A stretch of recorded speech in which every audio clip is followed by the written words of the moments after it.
Insight 165.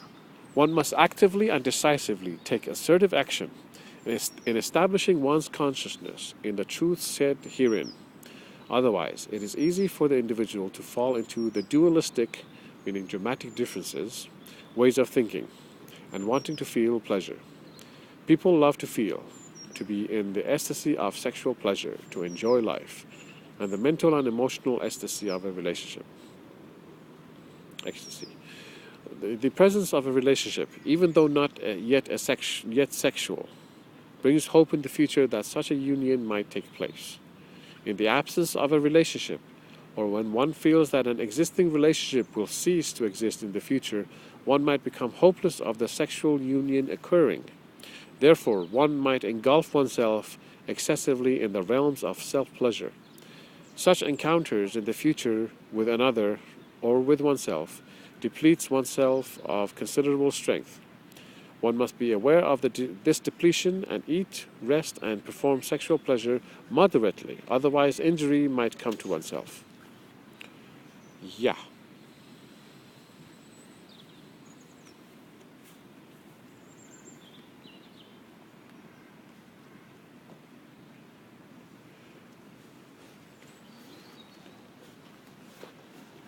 One can easily get carried away and be affected by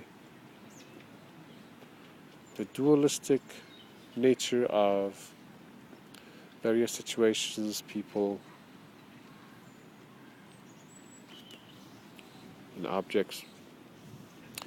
And so, to avoid that, one must actively, he must be active and decisive and take assertive action in establishing one's consciousness in the truths said in this book, to free your mind from all these dualisms, of the dramatic differences. Free yourself, be happy.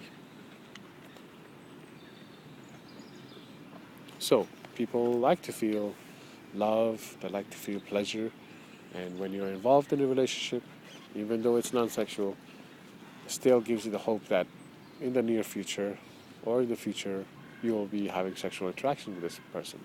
So you're feeling pleasure now with the mental and emotional pleasure, and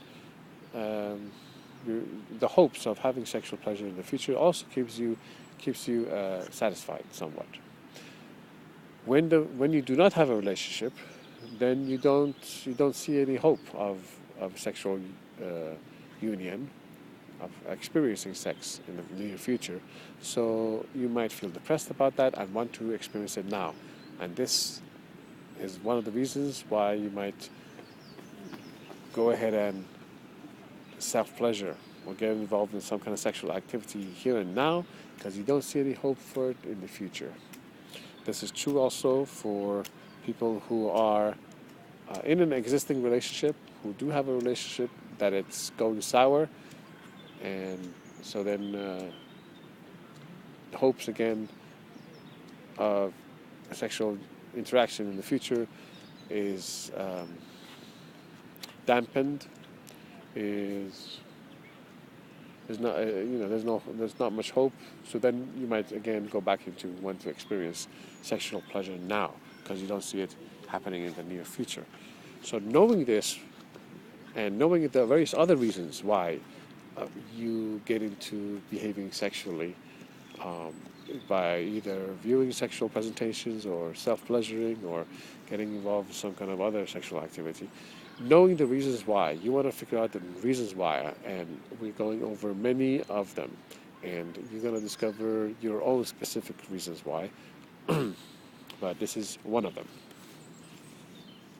Why we want to discover? Because you want to go out of the unconscious interaction to a conscious knowing of why you do the things you do. Then you can deal with it.